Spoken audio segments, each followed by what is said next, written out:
Hey there, cats and kitties. I am the Blues Man, Johnny Blues, and with this video, we'll be discussing my thoughts on episode 1 of the anime series One Punch Man. This episode was all kinds of balls to the wall. They ended up leaking this episode back in early September, and I saw the first half of it. The rest of it wasn't really subtitled and everything, so it couldn't really make sense from the half point on. But I did get to watch the first half of this a while ago, and I immediately loved it. It was just over the top, a sort of worthy successor to a series like Shokugeki no Soma, just wrapped, and is known for being absolutely absurd and hilarious and over the top. This is definitely all of those things and more, and it's of course touchstoning the superhero genre, if you will, which I'm a comic book fan.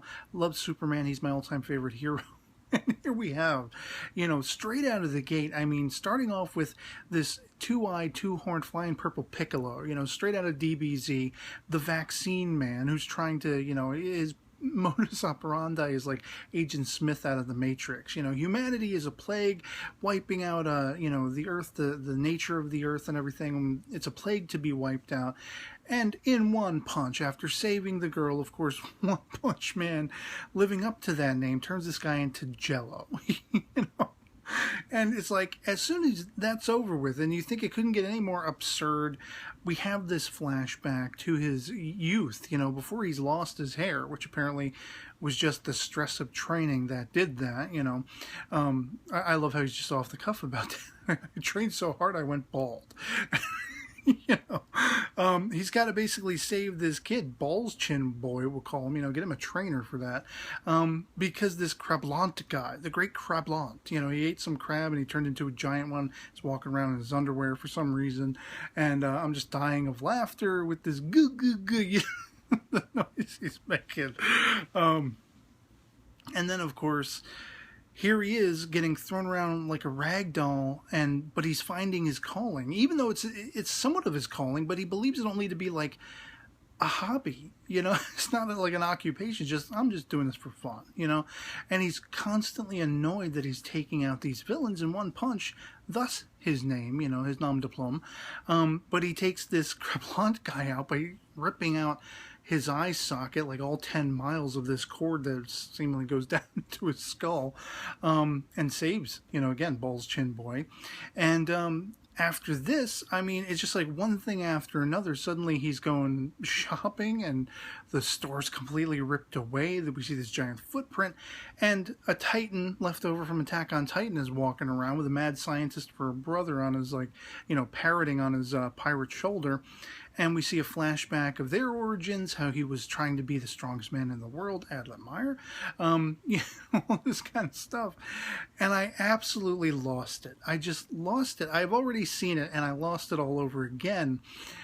When this scientist is like, kill that person on your shoulder. One Punch Man is over on one shoulder, and this guy goes and smacks his brother like a fly. Then he, all dramatically pulls his hand in front of his face. He's like, what have I done? Or, what caused it? Just loses it, goes ape, and the punches, the absolute insanity of this action sequence that unfolds up the coattails of this, putting One Punch Man deep into the earth, only to come flying out, and again, one punch takes this giant Titan-esque guy out, splat after splat, one splat after the other. And then, of course, he's at home. And the whole place, his whole apartment, flat, whatever you want to call it, is ripped apart by the subterraneans. He is beating all kinds of ass. He's finding the flame bursting anew within him of all this emotion that he's been talking about, lamenting that he's lost. He feels like he's becoming separated from whatever humanity he once had, because almost like the gangsta thing where there's a trade-off in the super abilities one has. That's kind of what he's lamenting. He's like, I'm losing my humanity and distancing myself every step of the way. The stronger I become every time I take out a villain and all this kind of stuff. And finally he has that flame burning anew within him. Alarm bell goes off. It's all a dream. And then when we finally hear there are subterraneans outside, it's like, does he have a sort of sixth sense going on as well? Is he perceptible? Does he have something beyond the reach of the normal scope of the human mind, as well as just the super abilities and everything? and it's like, you know, just garbage in the street. He takes out the leader again with one punch or one kick or whatever it is, and they all decide, forget it, we're gone. You know, we're sorry for bothering you.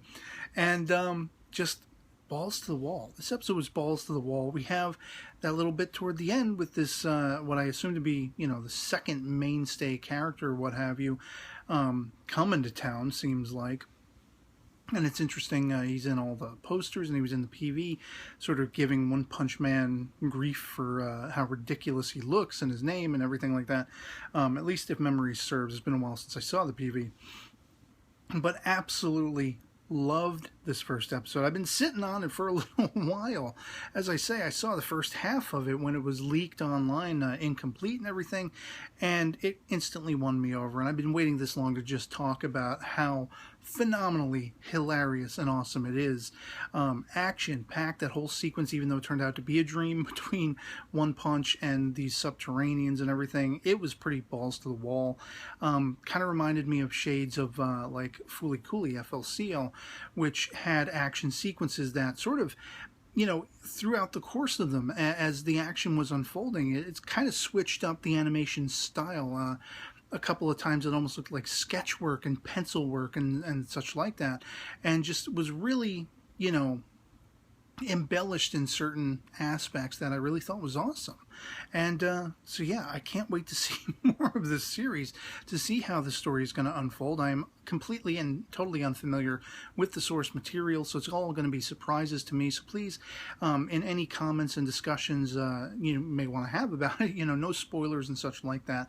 But I would love to hear from you guys. If you found this episode to be as hyped as I did, as awesome as I did, if not, why not? Let me know in the comments below. We can agree to disagree. Love having the conversation. And so yeah, otherwise that'll be pretty much it for me on this. I can't wait till the next episode. And yeah, I'll catch you later. Peace.